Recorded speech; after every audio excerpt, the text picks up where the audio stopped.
Hello everybody, welcome to Shaders Monthly. Today we are starting our series on shader programming. So what are shaders? In computer graphics, rendering is the process of converting a mathematical scene description into an output image. Shaders are computer programs that tell the computer how to render the scene. Shaders are often executed in parallel and often on a special piece of hardware in your computer called the GPU, short for Graphics Processing Unit. Shader programming is not necessarily complicated. I'm sure that at the end of this video you will have succeeded in programming your first shader. Often different rendering pipelines are created with very different goals. They use different shader types, conventions, and different shader languages. Therefore, I recommend starting learning shader programming by working with a standardized rendering pipeline, such as the OpenGL-Pipeline. Once you have learned the basics of the OpenGL-Pipeline and its shading language, which is called GLSL, you will see that many other rendering pipelines use similar concepts. Input to the OpenGL pipeline are 3D meshes that are represented as a collection of triangles. Each triangle is defined by 3 vertices. Each vertex has a position x, y, z in 3D space. Furthermore, each vertex might have additional attributes that can be freely defined. Most applications provide at least a per vertex surface normal direction and a per vertex texture coordinate. The first shader that is applied to the mesh is the vertex shader. It is executed for every vertex of the input mesh. The task of the vertex shader is to perform per vertex operations. For example, the transformation of each vertex from the local coordinate system of the mesh into the coordinate system of the camera, as well as the projection into the image plane of the camera. The result of this process are 2D vertices in the image plane. For triangles, the OpenGL pipeline uses 3 2D vertices to generate a 2D triangle primitive. But you can also configure the pipeline to generate other primitives. For example, a quad from 4 vertices as shown here, or a line from 2 vertices, or a point from 1 vertex. Next, the task of the rasterizer hardware inside the GPU is to compute which pixels in the output image are covered by each primitive. For each pixel, a fragment shader is executed. The task of the fragment shader is to perform per pixel operations, which is why it is also called pixel shader. The output of the fragment shader is a color that is assigned to the corresponding pixel of the output image. The output image is also called frame buffer. But before a color is written to the frame buffer, the fragment must pass several tests. Most importantly, if the depth test is enabled, the color is only written to the frame buffer if the current fragment is closer to the camera than previous fragments written to the same pixel location. Finally, when all primitives are rasterized, the frame buffer contains the image that is displayed on the screen. The rasterization approach is one way to generate 3D graphics.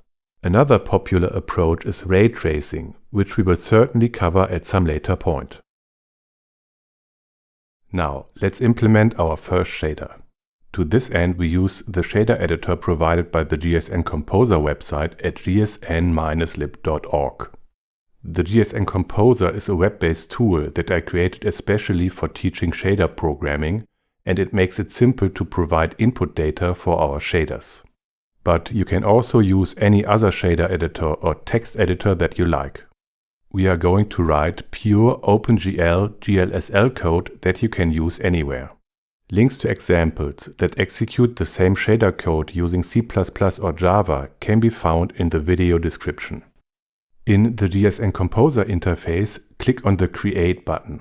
In the dialog, navigate to 3D, Compute, Plugin, Shader. Several nodes are created in the graph area. Select the created blue shader plugin node and click on the Edit Code button. This dialog is the shader editor of the GSN Composer. In the top section you can define the vertex shader and in the bottom section the fragment shader. Let's delete the default shader source in both sections and start from scratch. This line defines the GLSL version to be 3.0. The next line sets the precision of floating point operations to high. Next, we define the input to our vertex shader. In vec3 position.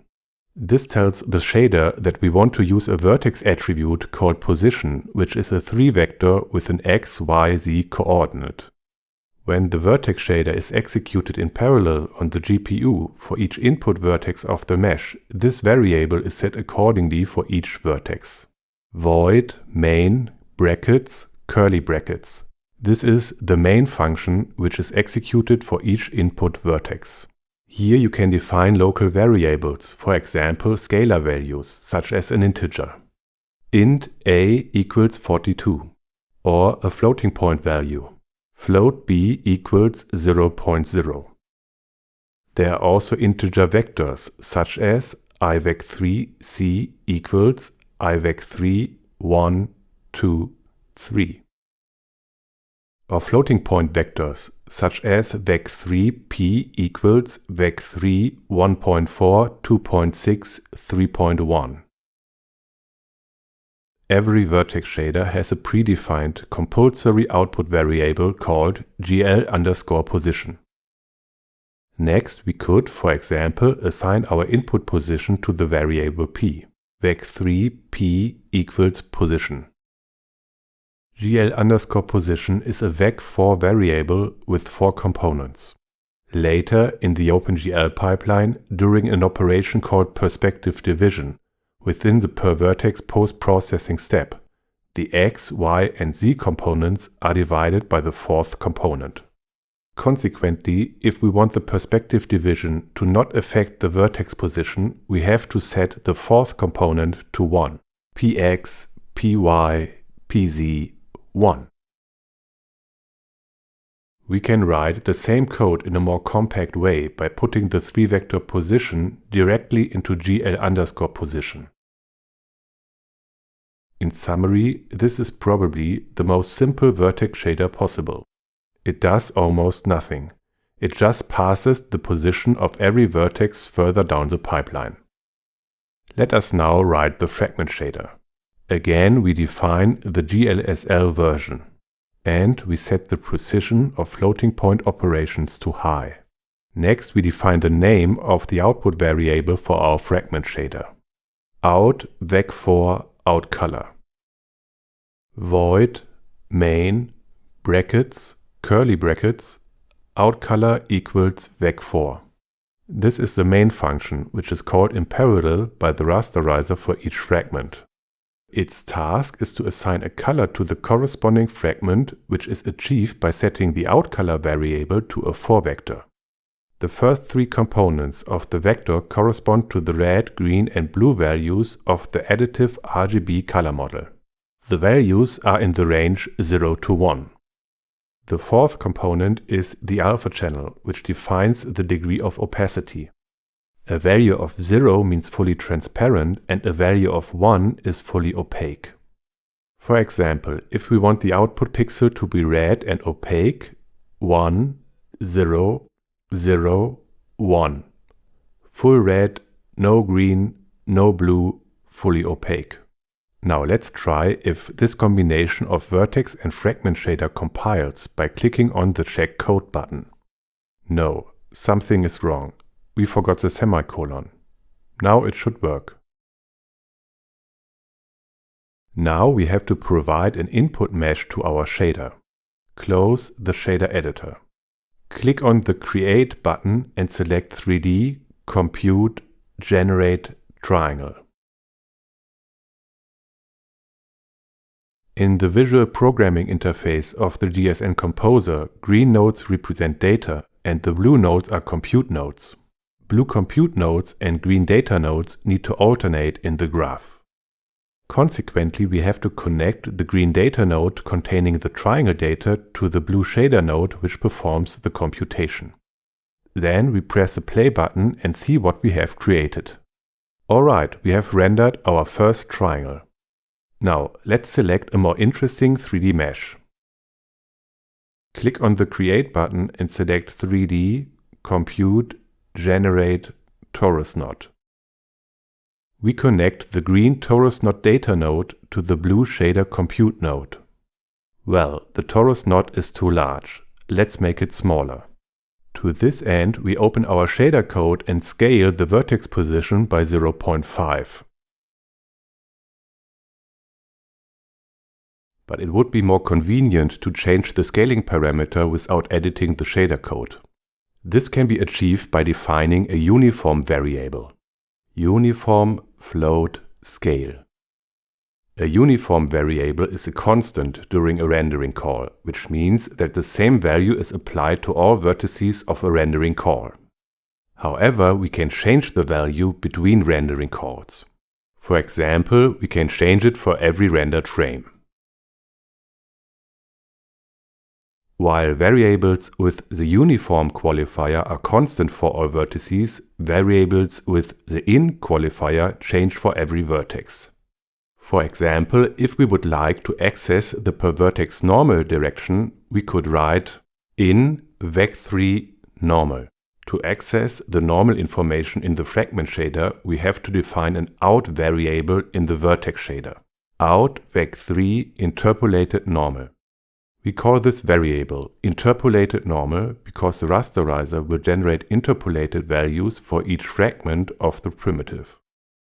In the main function of the vertex shader, we type interpolated normal equals normal. Next, in the fragment shader, we add the in variable in vec3 interpolated normal. Now let's use the interpolated normal as the output RGB color. Vec4 interpolated normal 1.